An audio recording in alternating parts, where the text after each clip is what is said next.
Et chers amis, pour approfondir ce 4e projet, j'ai la joie d'accueillir Cécile Clos. Bonsoir Cécile. Bonsoir Paul. Vous avez vécu 4 ans en Terre Sainte. Der Rafat, vous connaissez parfaitement ce lieu. Qu'est-ce qu'on y vit? À quel point c'est magique et beau, Der Rafat?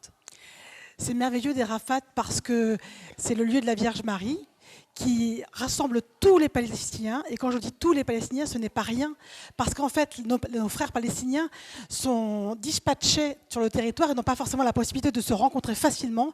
Et c'est vraiment un lieu d'accueil, de rassemblement de tout le diocèse. C'est la maison diocésaine du patriarcat latin. Et c'est pour ça qu'elle a beaucoup d'importance. Alors chaque sanctuaire marial a son identité. Lourdes a son identité, Lorette a son identité. Der Rafat, qu'est-ce qui va faire sa spécificité? La spécificité de Der Rafat, c'est d'abord son lieu, son endroit, enfin, c'est quand même en Terre Sainte. Et c'est à la fois un lieu pour les Palestiniens en terre israélienne. Et ça, c'est très intéressant. D'abord, ça donne une ouverture à nos frères palestiniens et c'est vraiment très important pour eux.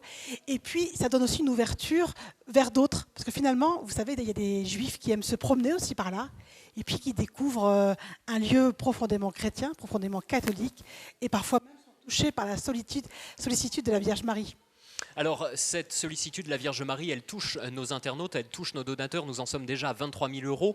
Concrètement, les dons de ce soir vont aider, comme l'a expliqué Thibault L'Épicier, 2 projets très concrets.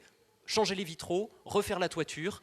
C'est très important parce qu'en fait, cette chapelle qui est très belle, comme disait Thibault, donc elle représente de 280 fois Ave Maria en toutes les langues. C'est ce qui fait que c'est à la fois un site palestinien et à la fois un site universel. On a tous notre place. On aime à y prier pour la Palestine avec les Palestiniens, mais pour prier aussi pour nous-mêmes. En ce moment, beaucoup d'Ukrainiens, ils viennent pour prier pour leur pays.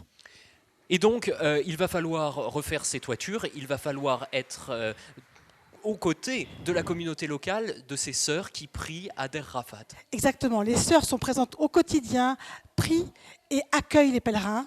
Et elles ont besoin que ce lieu puisse être accueillant et puisse être même vivable. Parce que là, aujourd'hui, l'ermitage, par exemple, n'est pas habitable pour les prêtres qui peuvent venir. Donc c'est vraiment nécessaire pour que ce lieu vive et soit utile au patriarcat latin de Jérusalem. Je crois que votre enthousiasme pour Der Rafat fait des émules. Nous en sommes déjà à plus de 31 000 €. Merci beaucoup. Et il va falloir que l'on montre à quel point Der Rafat ne s'adresse pas qu'aux catholiques, vous l'avez dit, évidemment aux autres chrétiens, mais aussi aux juifs. Parlez-nous de cette dame juive que vous avez rencontrée très récemment à Der Rafat. Oui, effectivement. En fait, au dernier pèlerinage de Der Rafat, là, qui s'est déroulé il y a un mois à peu près, une dame un petit peu âgée, une juive, venait se promener et venait passer un petit peu de temps parce qu'il y a aussi un lieu d'accueil pour les juifs à côté.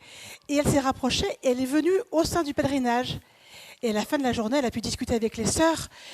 Et a dit, mais c'est incroyable ce lieu, je me suis sentie complètement déchargée de tout mon poids. Et je crois que vraiment la Sainte Vierge et le Seigneur étaient aussi là pour elle. Et donc, nous pouvons que vous encourager, et vous l'avez déjà fait, 32 000 € pour ce beau projet. Nous vous remercions pour votre générosité et ce que vous allez très concrètement changer pour Der Rafat. Merci Cécile, merci à vous, chers donateurs. Merci à vous, Paul.